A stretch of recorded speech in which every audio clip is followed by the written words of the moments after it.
ಸಮುದ್ರ ಕಾಯೋದು ನಿಲ್ಲೋದಿಲ್ಲ. ಬಿಸಿಲು ದಿನದಿಂದ ದಿನಕ್ಕೆ ಹೆಚ್ಚಾಗ್ತಾ ಇದೆ.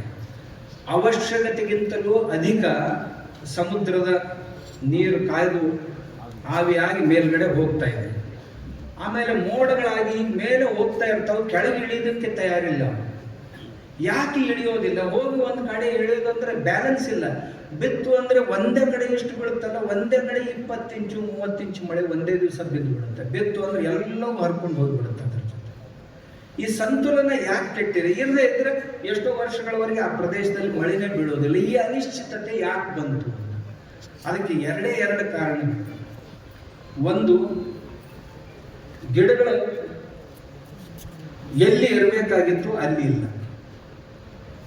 ಎರಡನೇದ್ದು, ಭೂಮಿಯ ಮೇಲೆ ಯಾವಾಗಲೂ ತೇವಾಂಶ ಸ್ವಲ್ಪ ಇರಬೇಕು. ಅದು ಒಣಬೇಸಾಯ ಆದರೂ ಚಿಂತಿಲ್ಲ, ಅದರ ಮೇಲೂ ತೇವಾಂಶ ಇರುತ್ತೆ.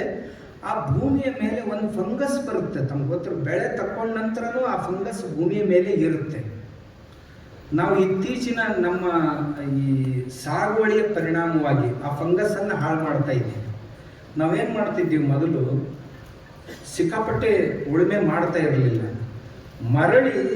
ಮಳೆ ಬರುವವರೆಗೆ ಅದು ಹಾಗೆ ಇರ್ತಿತ್ತು ಭೂಮಿ, ಅದರ ಮೇಲೆ ಫಂಗಸ್ ಇರ್ತಿತ್ತು. ಆಮೇಲೆ ಗಿಡಗಳ ಎಲೆಗಳ ಮೇಲೆ ಫಂಗಸ್ ಇರ್ತಿತ್ತು, ಬೆಳೆಗಳ ಮೇಲೆ ಫಂಗಸ್ ಇರ್ತಿತ್ತು.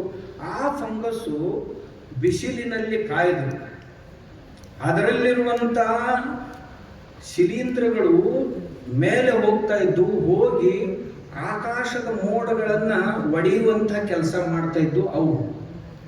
ಆ ಮೋಡಗಳನ್ನು ಒಡೆಯೋರೇ ಯಾರೂ ಇಲ್ಲ. ಹೀಗಾಗಿ ಮೋಡಗಳು ಹೋಗೋದನ್ನು ನೋಡ್ತೀವಿ, ಅವು ಕೆಳಗೆ ಬರೋದೇ ಇಲ್ಲ. ಮರಳಿ ಆ ವಾತಾವರಣವನ್ನು ಸೃಷ್ಟಿಸೋದು ನಮ್ಮ ಕೈಯಲ್ಲಿ. ಸಾವಯವ ಕೃಷಿ ಯಾಕೆ ಅಂದ್ರೆ ಇದಕ್ಕೆ. ನಮ್ಮ ಹೊಲ ಯಾವಾಗಲೂ ತೇವಾಂಶದಿಂದ ಕೂಡಿರಬೇಕು.